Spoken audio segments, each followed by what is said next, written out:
और अब बात करेंगे आई फ्लू की। मॉनसून के सीजन में बीमारियों का खतरा बढ़ जाता है और ऐसे में दिल्ली समेत कई राज्यों में आई फ्लू इन्फेक्शन तेजी से फैल रहा है। डॉक्टरों ने चेतावनी दी है कि यह संक्रमण ज्यादा संक्रामक है और अब बता दें कि आंखें लाल होना और आंखों में दर्द बढ़ना इस बीमारी के मुख्य लक्षण हैं। दिल्ली, छत्तीसगढ़ और राजस्थान समेत कई राज्यों में आई फ्लू के मामले तेजी से बढ़ रहे हैं। दिल्ली के स्कूलों में पिछले 3 से 4 दिन में आंखों में संक्रमण के मामलों में बढ़ोतरी हुई है। आपको बता दें कि आई फ्लू एक सामान्य वायरल संक्रमण है और ये नमी की वजह से और यानी कि नमी के मौसम में ही फैलता है और पिछले 4-5 दिन से ओपीडी में इसके मामले ज्यादा आ रहे हैं। करीब 100 मामले रोजाना देखे जा रहे हैं। सरकारी और प्राइवेट दोनों अस्पतालों के डॉक्टर्स का कहना है कि दिल्ली में बड़ी संख्या में युवाओं में ऐसे मामले ज्यादा मिल रहे हैं और भी कई प्रदेशों में भी संक्रमित सामने आ रहे हैं।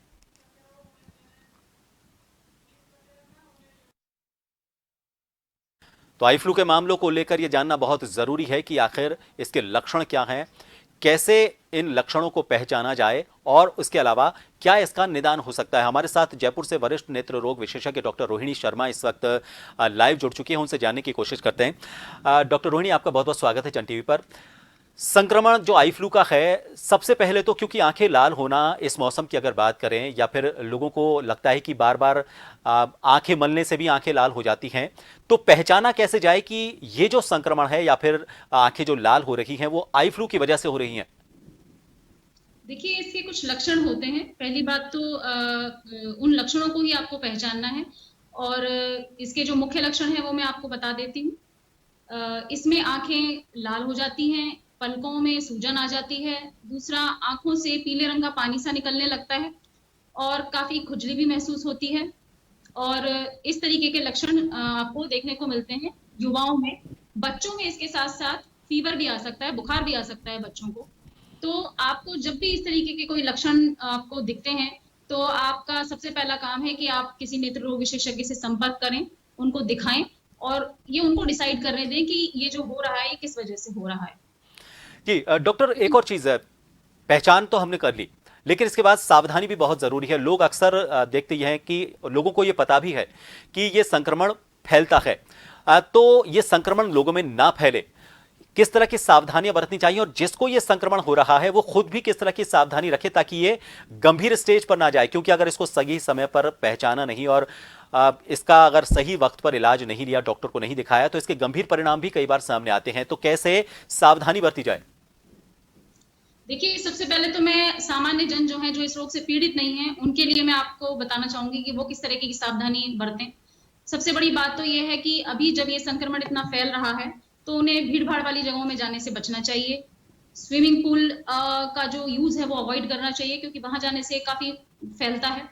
दूसरी चीज़, अगर वो देखते हैं कि उनके आस-पास किसी व्यक्ति को ये हो रहा है, तो उसके जो पर्सनल आर्टिफैक्ट्स होते हैं, जो चीज़ों को वो उपयोग में ले रहा है, उसका रुमाल हो गया, उसकी पानी की बॉटल हो गई, उसके टिफ़िन हो गए या उसकी और सामग्री हो गई ऑफ़िस की, उन चीज़ों को भी हाथ नहीं लगाना चाहिए। तो जो सामान्य जन है, उसको ये सावधानी बरतनी चाहिए। जिन लोगों को ये रोग हो रहा है, जो इससे पीड़ित हैं, उनके लिए मैं ये कहना चाहूंगी कि वो अपने आसपास सफाई का ध्यान रखें, अपने घर के लोगों से दूरी बना के रखें, खासकर बच्चों से दूरी बनाकर रखें और बार-बार अपनी आंखों को छुएं नहीं, काले चश्मे का उपयोग करें। और जो बच्चे हैं, बच्चों के लिए मैं स्पेशली कहना चाहूंगी कि जिन बच्चों को ये संक्रमण हो जाता है, तो माता-पिता से अनुरोध रहेगा मेरा कि उनको कृपया स्कूल ना भेजें, क्योंकि वो फिर संक्रमण एक बच्चे से दूसरे बच्चे बच्चे में फैलने में समय नहीं लगता और इस तरीके से ये फैलता रहता है, एक साइकिल सा चलता रहता है। जी तो बेसिकली आपको अपनी हाइजीन का ध्यान रखना है, ट्रीटमेंट प्रॉपर लेना है और अभी भीड़-भाड़ वाले इलाकों से और गंदगी से बचना है। जी बिल्कुल। एक और चीज हम देखते हैं कि अक्सर परिवारों में यह होता है कि घर में दवाइयों का एक भंडार होता है। आंखों को लेकर अगर उनको किसी तरह का रूखापन लगता है या फिर आंखों में हल्का सा उनको संक्रमण लगता है, तो मेडिकल स्टोर पर जाते हैं, एक छोटी उनको बोलते हैं आंखों में थोड़ा सा दर्द है, जलन है, वो सामान्य दवा लेकर आ जाते हैं जिनमें गुलाब जल भी एक घर पर अवेलेबल होता है, उसको भी डालने की कोशिश करते हैं। तो ऐसे में क्या सावधानी बरती जानी चाहिए? क्या ये दवाइयां कारगर हैं या इनसे बचना चाहिए, खुद अपने डॉक्टर नहीं बनना चाहिए? जी, ये बिल्कुल आप सही कह रहे हैं प्रभात जी, कि हमें अपना डॉक्टर खुद नहीं बनना चाहिए। डॉक्टर से संपर्क करें, क्योंकि जब हम केमिस्ट से दवाई लेने जाते हैं, तो उनके पास 2-3 चीज़ें होती हैं जो वो आपको उठा के दे देते हैं। या तो वो सिंपल लुब्रिकेंट दे देते हैं या फिर वो आपको कोई स्टेरॉइड वाली दवाई दे देते हैं। सिंपल लुब्रिकेंट से रोग पे कोई असर आएगा नहीं, और जो वो स्टेरॉइड आपको दे रहे हैं वो इस रोग को बढ़ा भी सकता है, क्योंकि स्टेरॉइड के भी अलग अलग प्रकार होते हैं, कुछ माइल्ड होते हैं, कुछ पोटेंट होते हैं, तो वो भी देख के दिया जाना चाहिए, उनका जुडिशियस यूज होता है। तो इस तरीके से ओवर द काउंटर जो आपको ड्रग्स अवेलेबल हैं वो आप केमिस्ट से जाके ना लें।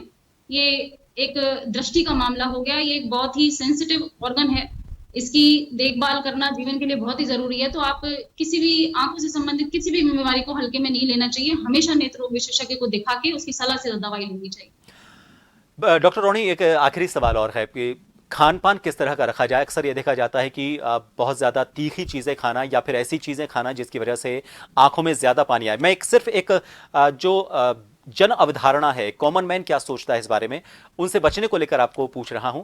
तो खान पान किस तरह का होना चाहिए, ना सिर्फ उनको जल्दी इस बीमारी से निजात दिलाने में भी, साथ ही संक्रमण ना फैले और वो जो दवाइयां हैं वो ज़्यादा असरकारी हों, आदमी अपने आप को स्वस्थ महसूस करे, उसको ज़्यादा परेशानी ना हो। खान पान पर क्या विशेष ध्यान रखना चाहिए?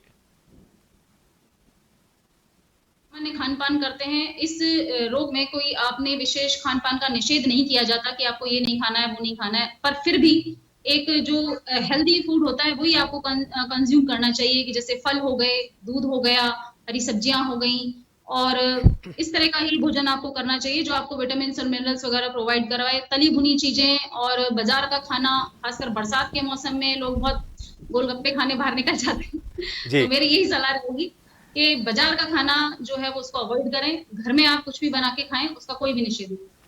चलिए, बहुत बहुत शुक्रिया डॉक्टर साहब हमसे जुड़ने के लिए। तो खास तौर पर उन लोगों के लिए भी और सामान्य जो जन हैं उनके लिए भी ये खास बात है कि संक्रमण अगर हो रहा है या फिर उनको लग रहा है कि किसी तरह की आंखों में कोई तकलीफ है, डॉक्टर के पास तुरंत जाएं, खुद अपने डॉक्टर ना बने, और जो सावधानियां बरती जानी हैं, जो अपनी जो चीज़ें हैं, आपकी जो पर्सनल बिलोंगिंग्स हैं, रुमाल की बात करें, पेन की बात करें, बॉटल पानी की बॉटल की बात करें, टॉवल्स की बात करें, कपड़ों की बात करें, उनको थोड़ा सा दूर रखें, थोड़ा हाइजीन का ध्यान रखें, ताकि ये संक्रमण आपके परिवार में किसी दूसरे को ना फैले। अगर किसी को हो भी रहा है, बच्चे को हो रहा है, तो उसे स्कूल जाने से रोकें, स्कूल ना भेजें उसको, ताकि दूसरे बच्चों में संक्रमण ना फैले। तो इन सभी खबरों के साथ फिलहाल के लिए बड़ी खबर में इतना ही। दीजिए इजाजत, नमस्कार।